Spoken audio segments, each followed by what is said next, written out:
आखिर माँ बाप आखिर जाए तो कहाँ जाए।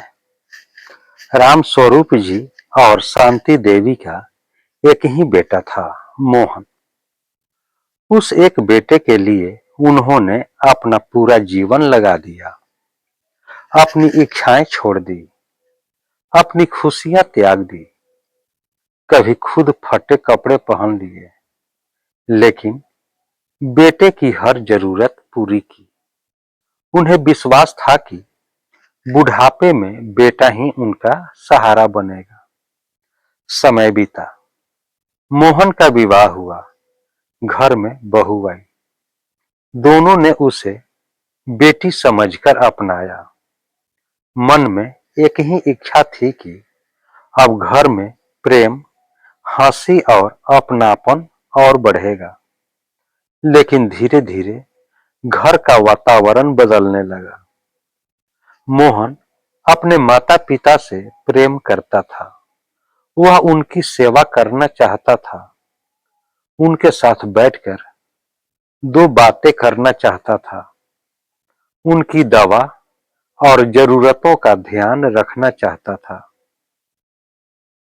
लेकिन जब भी वह उनके पास बैठता, किसी न किसी बहाने उसे वहां से बुला लिया जाता।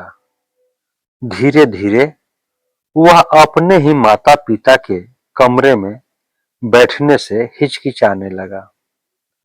राम स्वरूप जी और शांति देवी यह सब देखते रहे। उन्होंने कभी बेटे से शिकायत नहीं की।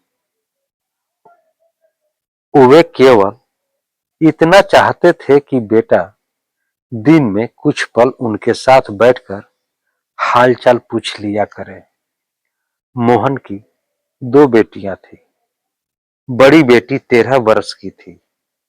वह अपनी मां के बहुत करीब रहती थी और अनजाने में उसी के व्यवहार को सीख रही थी। दादा दादी सामने आते तो वह उनसे दूर दूर रहती, जैसे उन्हें अपने पास अच्छा ही न लगता हो। यह देखकर दादा दादी का हृदय चुपचाप टूट जाता। छोटी बेटी 6 वर्ष की थी। वह बिल्कुल मासूम थी। उसके लिए दादा दादी दुनिया के सबसे प्यारे साथी थे।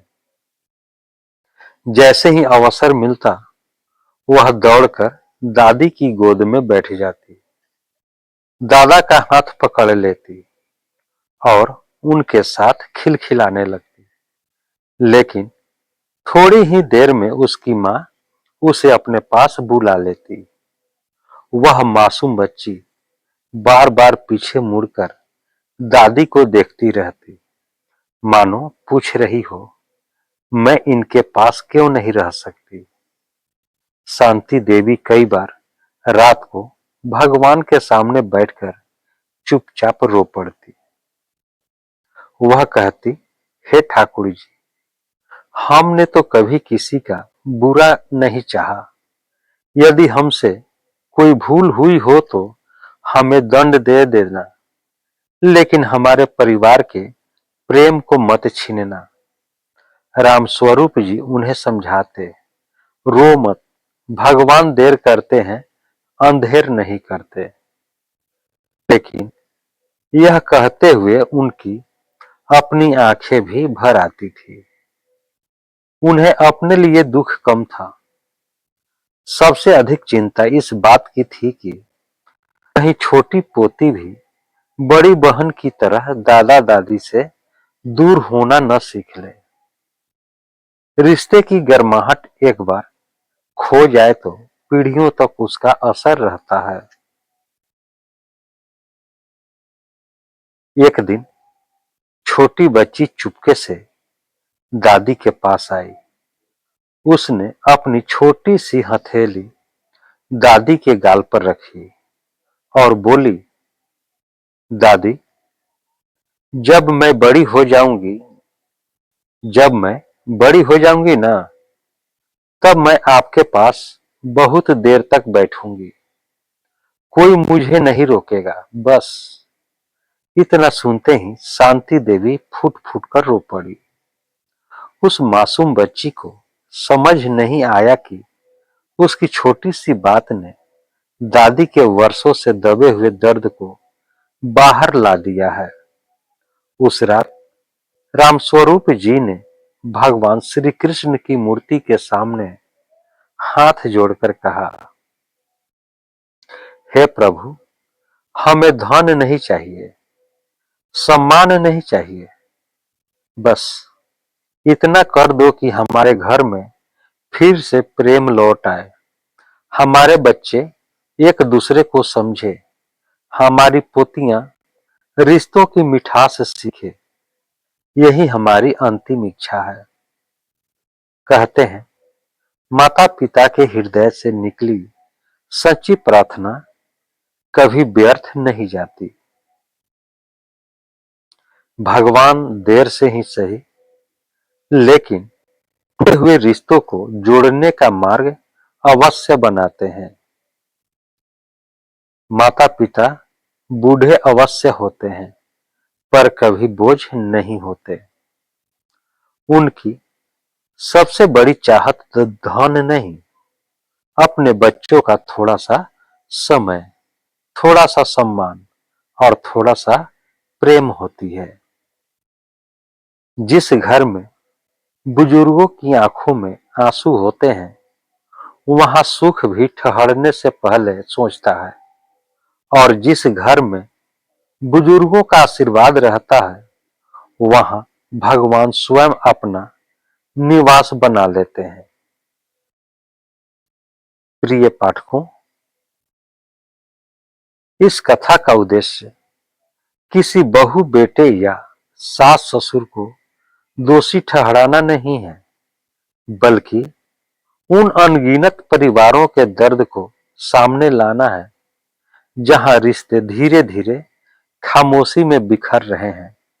जरा ठहर कर अपने मन से पूछिए, क्या यदि माँ बाप अपने ही घर में अपने बेटे और पोते पोतियों के प्यार के लिए तरसने लगे तो वे आखिर जाए तो कहां जाए।